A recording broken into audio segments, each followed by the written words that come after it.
잘 계셨죠? 한 주간도 하나님의 보호하심 속에서 지난주 말씀처럼 썩지 않는 산 믿음을 품고 사는 믿음의 성도들처럼 사셨을 줄 믿습니다. 그리고 매 순간순간마다 주님과 긴밀한 교제를 나누면서 또 축복의 삶을 귀하게 가져오셨는 줄 믿습니다. 그렇다면 지지난 주일날 2주 전에 말씀을 전한 게 혹시 기억하십니까? AI. 예, AI 맞습니다. 우리가 그 유명한 누구도 따라할 수 없는 그 AI, AI에 울리는 그 꽹가리 소리를 함께 나누어 봤습니다. 그렇다면 여러분들은 AI를 과연 얼마나 사용하고 계십니까? 제가 말씀드린 얘기했죠. 저는 많이 사용을 합니다. 엊그저께도 제가 AI한테 물어봤어요. 축구 4강전 누가 될까? 예측은 할 수 없지만은 누구누구가 누구누구 어떤 나라가 될 가능성이 있습니다 라고 얘기하더라고요. 누가요? 최 선생님.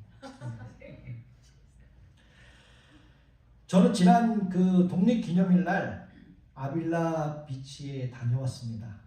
사람들이 얼마나 많은지 사람들만 구경하고 왔어요. 얼마나 많은지.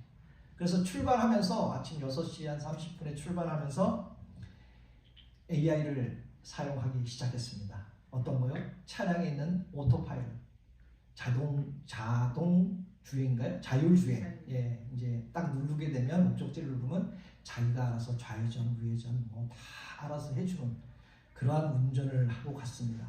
가는 길에 배터리가 물론 충분하게 가지만은 이게 조금 부족하다라는 그런 이 판단에 어디까지 가서 충전을 하라.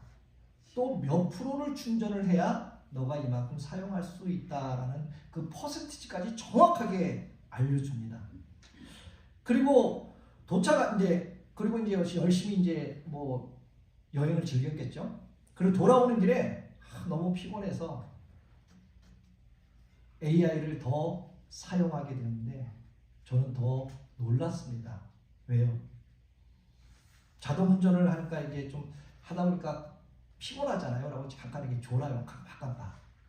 근데 깜빡깜빡 졸으면 이 화면에서 소리를 냅니다. 삑삑삑삑 그러면서 결론적으로는 일어나라는 거죠. 잠을 깨라는 거죠. 앞을 전방을 주시해라 라는 그런 걸 합니다.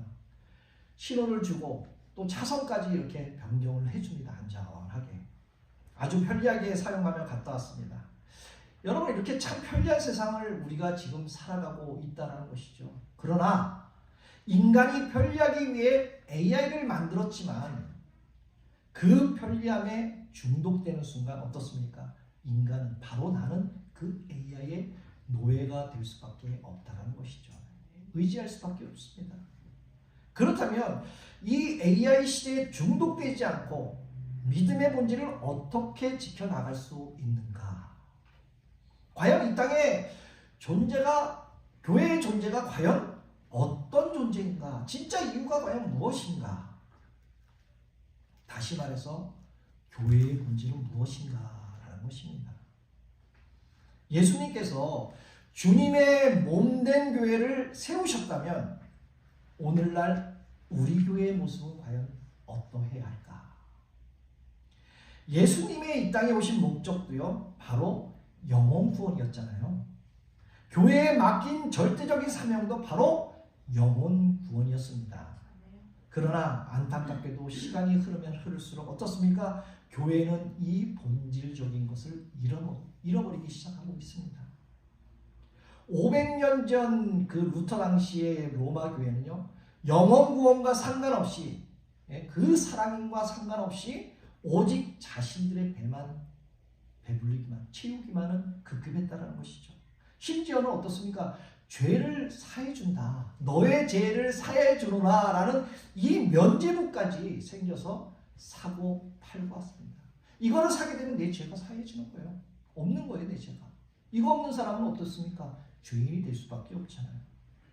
그것이 있어야 구원을 받는다라는 이 비성경적인 것을 가르침으로 믿음을 점점 변질시키고 있었다는 것이죠. 루터의 종교개혁은 어떻습니까? 갑자기 하늘에서 딱 떨어져 갖고 갑자기 일어난 게 아니었잖아요. 변질된 교회를 바로잡고 본질로 돌아가고자 하는 그 성도들의 눈물 가득한 열망이 있었기 때문에 종교개혁은 가능했다라는 것입니다. 어쩌면 오늘날 이 땅의 수많은 교회와 우리들 자신에게도 바로 지금 이 다시 한번 믿음의 개혁, 말씀의 개혁이 필요한 시간인 줄 우리는 돌아봐야 할 줄 믿습니다. 루터가 외쳤던 그 개혁의 세 가지 핵심의 정신이 바로 이것입니다. 오직 성경, 오직 믿음, 오직 은혜였다라는 것이죠. 오늘 우리가 이 세 가지 정신을 붙잡고 과연 우리가 회복해야 할 믿음의 본질이 과연 무엇인가? 우리가 하나하나 짚어가며 우리가 다시 한번 주님의 이름으로 나아가기를 소망합니다. 그럼 첫 번째, 오직 성경. 과연 오직 성경이 무엇인가? 오늘 본문 19절에 16절에 이렇게 나왔잖아요. 우리 함께 읽겠습니다. 내가 복음을 부끄러워하지 아니하노니 이 복음은 모든 믿는 자에게 구원을 주시는 하나님의 능력이 되리라. 아멘. 교회가 첫 번째 돼야 할 첫 번째 요건은요, 바로 하나님의 말씀, 성경인 줄 믿습니다. 오직 성경이라는 것은 교회의 모든 신앙 행위와 삶의 기준이 오직 그 말씀, 그 성경에 근거해야 한다라는 그런 의미를 가지고 있죠. 교회의 전통이나 내 개인적인 그 주관적인 경험 또한 신비로운 그 체험이 이 하나님의 말씀보다 앞서서는 안 된다라는 것입니다. 그래서 16절에 말씀하잖아요. 이 복음을 믿는 자에게 구원 주시는 하나님의 능력이 된다라고 선포하고 있는 거 아닙니까? 바울이 이 고백한 이 복음이 어디에 담겨져 있는가? 바로 하나님의 말씀인 성경에 담겨져 있다라는 것이죠.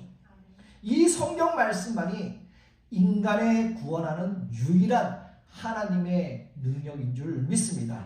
그래서 로마서 10장 17절에 이렇게 말씀하는데요. 함께 읽겠습니다. 그러므로 믿음은 들으면서 나며 들음은 그리스도의 말씀으로 말미암느니라. 그리고 분명 요한복음 1장에서도 말씀합니다. 뭐라고 그러십니까? 태초에 말씀이 계시느니라. 그 말씀이 육신이 되어 우리 가운데 거하시는 바로 예수 그리스도라고 오늘 요한복음에서도 말씀하고 있습니다. 세상이 아무리 변하고 AI가 발전하고 트렌드가 바뀌어도 결코 변하지 않는 개혁의 기준은요, 오직 하나님의 말씀인 줄 믿습니다. 그렇다면 왜 말씀의 중심이 되어야 하는가? 왜? 그 말씀 안에는요, 참된 은혜와 진리가 충만하기 때문인 줄 믿습니다. 개혁의 힘은요, 어디서 나옵니까? 바로 성경에서 나오는 겁니다. 그렇기 때문에 우리는 성경을 바른 눈으로 보아야 할 줄 믿습니다. 보통 목사가 되기 위해서는요, 신학대학원을 MDB라고 그러죠. 신학대학원을 3년 정도를 공부를 해야 이 목사 안수 받을 자격이 있습니다. 근데 저는 사정상 한 5년 넘게까지 학교를 다녀봤어요. 공부를 했는데 지금도 가만 기억해 보면요, 남아있는 것이 한 가지가 있는데 바로 학기마다 그 교수님들과 끊임없는 성경을 읽고 연구하는 그런 것들이 아직까지도 남아 있습니다. 하나님의 말씀을 전하는 목회자에게 가장 중요한 것이 뭐겠습니까? 성경의 원래 의미를 올바르게 파악해서 전달하는 게 바로 목사의 의무잖아요. 성경을 바른 신학의 눈으로 보지 못하고 내 탐욕이나 왜곡된 안경을 끼고 보게 되면 성경은 완전 다르게 해석이 되는 것입니다. 그래서 거기에 이단이 나오고요, 사이비가 나오는 것입니다. 오늘날 우리도 마찬가지 아닙니까? 말씀의 깊이를 모르면 우리 역시 잘못된 가르침에 속아 넘어갈 수밖에 없다라는 것이죠. 오늘날 교회 안팎으로 큰 어려움에 직면해 있습니다. 밖에서는 이단들이 교회를 공격하고 이 교회 안에서는 기복신앙과 또한 신비로운 그 신비주의가 교회 안을 병들게 만들고 있다는 것이죠. 왜 이런 일이 도대체 일어날까? 바로 교회가 성경의 진리 위에 서 있지 않기 때문입니다. 그러므로 우리들은 성경으로 다시 돌아가서 날마다 말씀을 배우고 말씀을 읽고 말씀을 묵상해야 할 줄 믿습니다. 세상을 어떤 안경을 끼고 보느냐 따라서 틀리게 되어 있잖아요. 여러분들 선글라스를 밖에 나가면 다 끼고 다니시잖아요. 선글라스가 보통적으로 까맣잖아요. 까맣게 가면 어떻습니까? 환하지 않고 까맣게 보이는데요. 근데 그거를 밤에 썼다 그러면 어떻습니까? 온통 까맣니다. 마찬가지로 빨간 안경을 쓰게 되면 세상이 빨갛게 보이고 파란 안경을 쓰게 되면 세상이 파랗게 보일 수밖에 없다는 것이죠.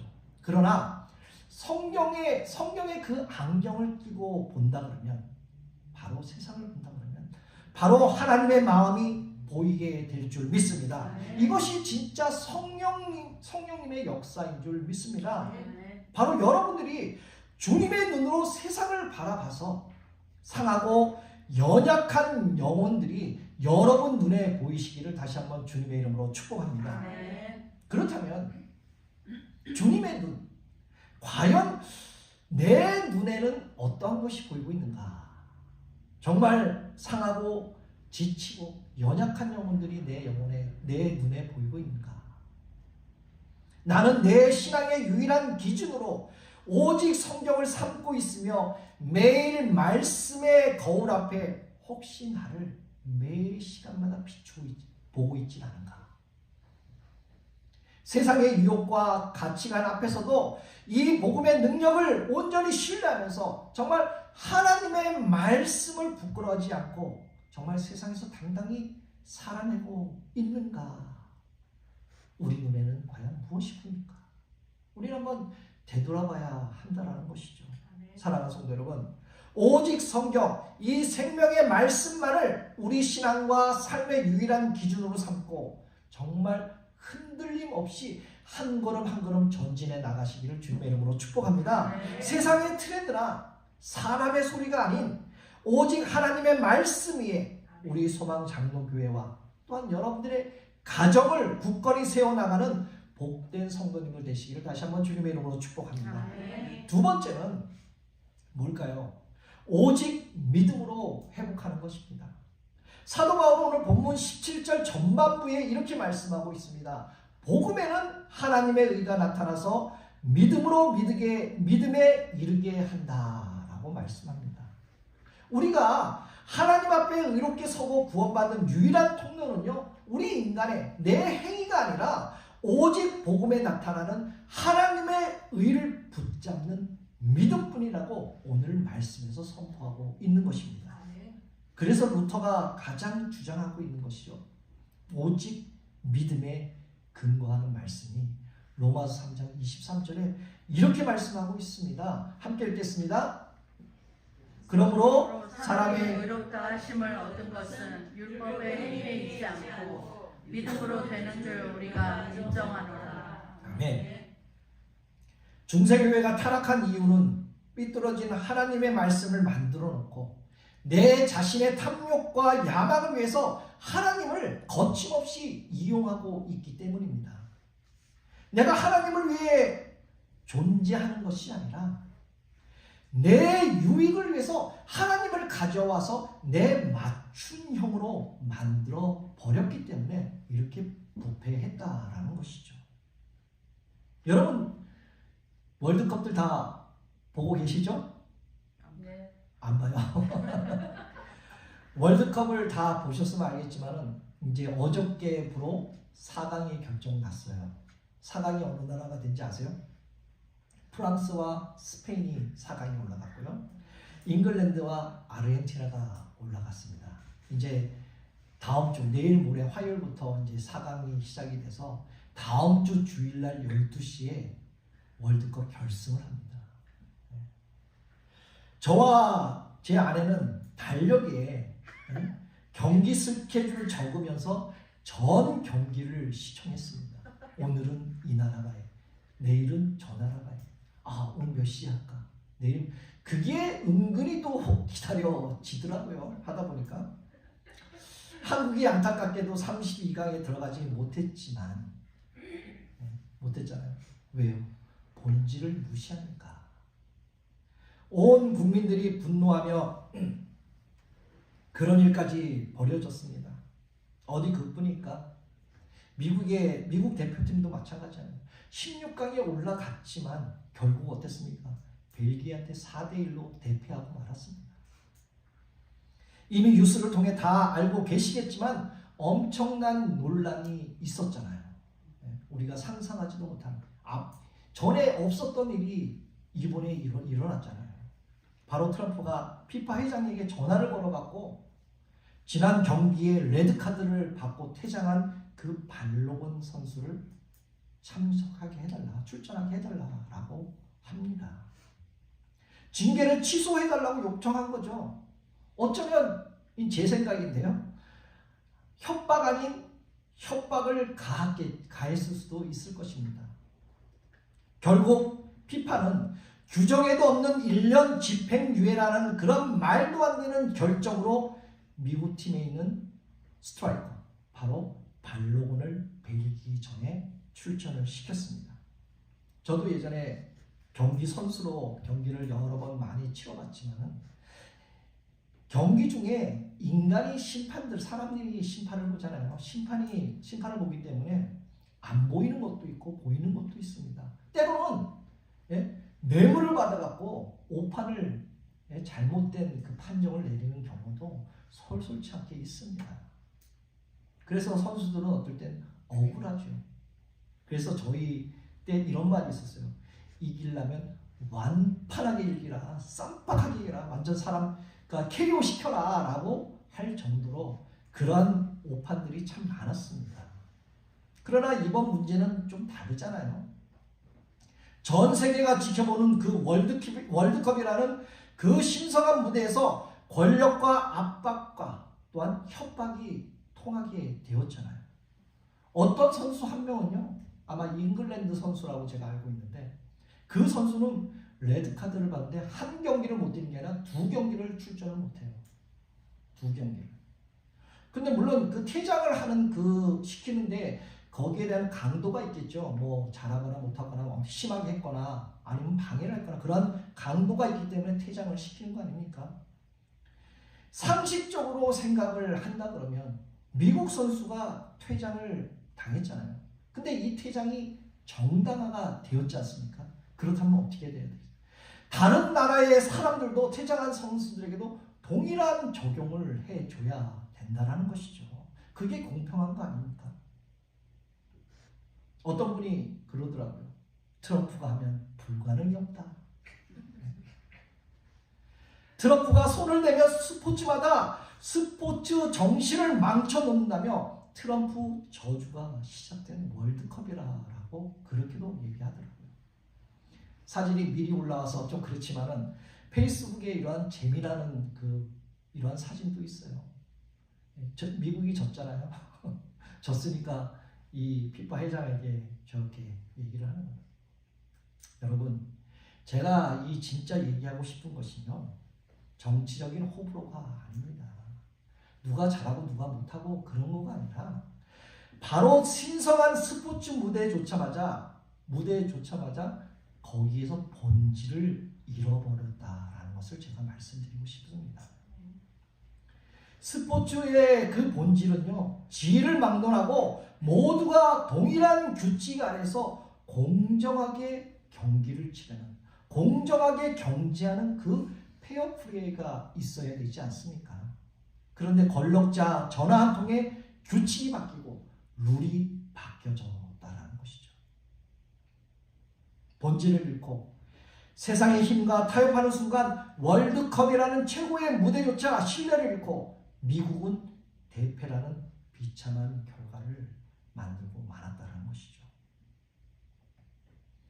우리의 믿음도 이와 같다는 것이죠.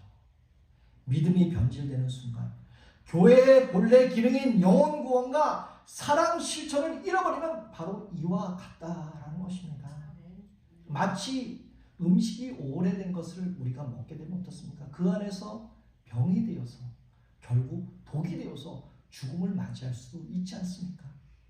변질되기 전에 영혼을 살리는 그 생명의 양식인데 변질되는 순간 영혼에 고통을 주고 영원한 생명까지 빼앗아 간다는 사실을 우리는 절대 잊지 마시기를 바랍니다. 아멘. 그렇다면 여러분, 왜 본질이 변질되어 갈까요? 성경의 원리와는 전혀 상관없이 내가 원하는 탐욕과 야망을 이루기 위해서 하나님을 이용하려는 그러한 가짜 믿음이 따르기 때문이라는 것이죠. 이단들도요, 성경책을 인용합니다. 성경책을 들고 하나님 이야기를 하지만은 잘못 해석하니까 변질된 그런 가짜 같은 말씀을 하는 거잖아요. 만약 이 가짜 복음을 붙잡고 우리가 살아간다면, 바로 내가 살아간다면 이 세상을 바로 살아갈 수 있을까? 어떻게 살아갈까? 결국 파멸할 수밖에 없다라는 것이죠. 그렇다면 이 악한 시대 속에서 어떻게 변질되지 않고 정금같이 믿음을 유지할 수 있는가? 오늘 디모데전서 4장 5절에 이렇게 답을 하고 계십니다. 함께 큰 소리로 읽겠습니다. 하나님의 말씀과 기도로 거룩하여 지니라. 바로 이래야 우리는 변질되지 않고 이 변질된 세상에서 굳건하게 내 믿음을 지켜나갈 수 있다는 사실입니다. 바로 정금 같은 진짜 믿음을 사수하고 거룩함을 지켜낼 수 있는 유일한 통로는 오직 하나님의 말씀과 기도뿐인 줄 믿습니다. 아멘. 사랑하는 성도 여러분, 저는 소망장로교회 담임 목사로서 여러분들의 믿음이 정말 욥처럼 단련한 후에 정금같이 나오기를 새벽마다 기도하고 있습니다. 그러므로 우리 권사님들, 우리 집사님들, 성도님들 한 분 한 분 힘들고 지금 어렵지만 변함없는 믿음으로 살다가 저 천국에서 기쁨으로 다시 만나기를 주님의 이름으로 축복합니다. 아멘. 가짜 믿음이 아니에요. 진짜 믿음을 가지고 정결한 신부로서 믿음으로 승리하는 여러분 모두가 되시기를 다시 한번 주님의 이름으로 축복합니다. 아멘. 그럼 세 번째 과연 어떤 것을 지켜야 할까? 바로 오직 은혜를 사수하는 것입니다. 오직 은혜는 로마서 3장 23절 24절에 말씀에 뿌리를 두고 있는데 함께 읽겠습니다. 모든 사람이 죄를 범하였음에 하나님의 영광에 이르지 못하더니 그리스도 예수 안에 있는 성령으로 말미암아 하나님의 은혜로 값없이 의롭다 하심을 얻는 자 되었느니라. 아멘. C.S. 루이스는 기독교가 세상의 다른 종교와 가장 차별되는 유일한 개념이 있다라면요, 그것은 바로 은혜의 교리라고 말씀을 했습니다. 다시 말해서 인간의 행위와 노력으로 되는 것이 아니라 절대적인 그 하나님의 은혜로 구원을 얻는다라는 그러한 고백의 말씀이라는 것이죠. 그래서 에베소서 2장 8절 9절에서도요 말씀하잖아요. 이것이 우리의 행위에서 난 것이 아니요 오직 하나님의 선물이라고 분명히 선포하고 있습니다. 그런데 오늘날 많은 교회들이 그 숫자에 늘리기를 극복한 나머지 어떻습니까? 주님의 십자가의 구원의 은혜는 너무 값싼 가치로 전락시키고 말았다는 것이죠. 그래서 보네포 목사님도 이렇게 경고를 합니다. 교회에 가장 무서운 적이 있다면 너가 아니라 당신이 아니라 그것은 값싼 은혜이다. 바로 싸구려 은혜가 교회의 가장 적이다라고 말씀합니다. 여러분들은 다 구원을 받으셨죠? 여러분들이 받은 그 구원이 정말 싸구려 같은 그런 은혜입니까? 아니잖아요. 싸구려가 아니지 않습니까? 만약에 우리 마음속에 구원의 감격이 정말 싸구려 값싸게 여기는 마음이 있다면 오늘 이 시간으로 여러분들 가감히 그 마음을 던져보시고 정말 값비싼 그런 최고의 구원의 은혜를 간직하시기를 주님의 이름으로 축복합니다. 사랑하는 성도 여러분, 우리는 은혜를 입은 사람들이잖아요. 자신의 전부의 생명을 버려서 가장 최고의 값을 치르고 우리에게 최고의 은혜를 주시지 않았습니까? 하나님께서 피조물이신 저와 여러분들을 위해서 죽기까지 사랑하신 그 최고의 사랑을 우리가 기억하고 날마다 감사하는 것, 바로 그것이요 오직 은혜를 깨달은 자의 삶인 줄 믿습니다. 지난 세월 동안 우리 교회는 롤러코스터와 같은 굴곡과 아픔이 얼마나 많이 있었습니까? 그럼에도 불구하고 여기까지 우리를 지켜주신 은혜를 생각한다면 어떻습니까? 하나님의 그 깊은 은혜를 결코 저버릴 수가 없다는 것이죠. 얼마나 감사한 일입니까? 이 모든 것이 하나님의 은혜였다라고 우리는 날마다 고백하고 있지 않습니까? 결국 우리 모두는 하나님의 오직 은혜로 살아가는 존재이며 그 은혜가 아니면 어느 한순간에도 살아갈 수 없는 자들인 줄 믿습니다. 그렇다면 나를 구원하신 주님의 독생자의 보혈의 값싼 싸구려 은혜를 전락시키지 않고 매일 감격과 책임을 다하는 오직 은혜의 삶을 사수하고 여러분들 있습니까? 있습니까? 오늘 나의 예배가 정말 주님의 은혜로 꽉 사로잡혀서 압도적인 그러한 예배가 지금 되고 있는가? 아니면 내 주머니 속에 감췄다가 정말 루터 그 시절 거짓 선지자 그런 사람들 주머니에 감췄다가 내가 필요할 때만큼 써갖고 사용하는 그러한 응모권, 그러한 티켓, 그러한 이기적인 종교 행위를 하고 있지 않은가? 우리는 이 시간 내 자신을 철저히 돌아봐야 한다는 것이죠.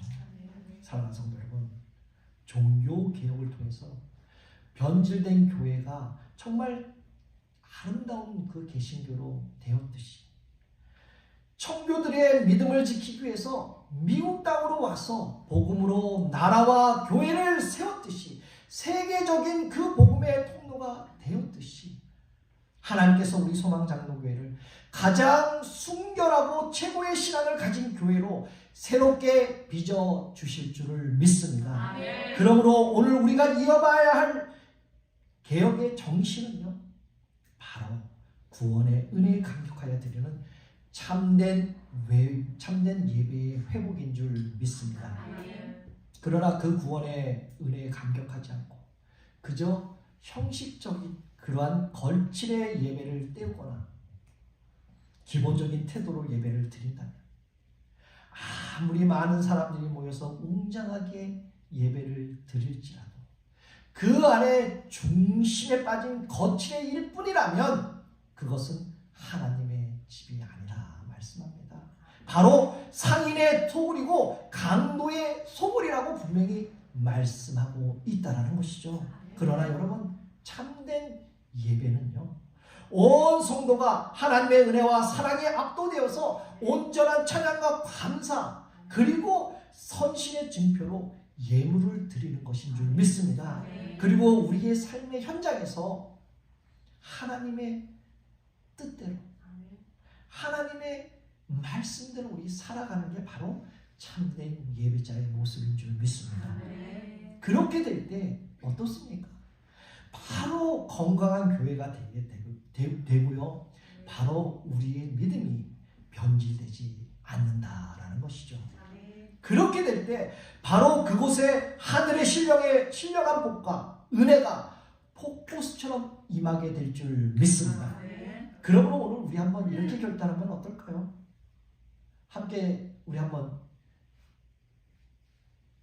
선포합시다. 시작! 나는 오직 성경, 오직 믿음, 오직 은혜로 소망장로교회를 함께 세워나가겠습니다. 정말 믿으시죠? 이렇게 함께 세워나가자고요. 우리 소망장로교회 모든 성도님들이 이 뜨거운 고백 위에 굳건히 주님의 몸된 교회를 아름답게 세워나가시기를 주님의 이름으로 축복합니다.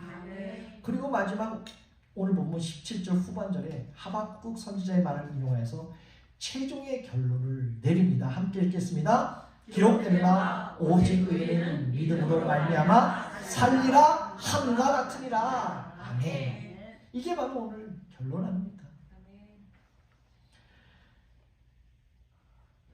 우리 예수님께서 피좀 흘린 인간을 위해서 죽기까지 사랑하신 최고의 사랑으로 나를 구원하여 주셨다는 것을 정말 기억하고 사수하는 여러분들 되시길 다시 한번 주님의 이름으로 축복합니다. 이제 말씀을 맺겠습니다. 사랑하는 성도 여러분, 오직 믿음으로, 오직 말씀으로, 오직 성령으로 충만하여서 아무리 세상이 변질되고 악으로 가득 찬 세상은 왜곡투성일지라도 우리 사랑하는 성도님들은 결코 변질되지 않는 믿음으로 주님께서 허락하신 십자가 단단히 붙잡고 세상 끝날까지 세상에서 승리의 찬송을 부르며 우리 저 천국에서 다시 만나는 그날까지 약속하며, 우리 손가락 끄고 약속하며 하루하루를 세상에서 승리하는 우리 모두가 되시길 다시 한번 예수 그리스도의 이름으로 축복합니다.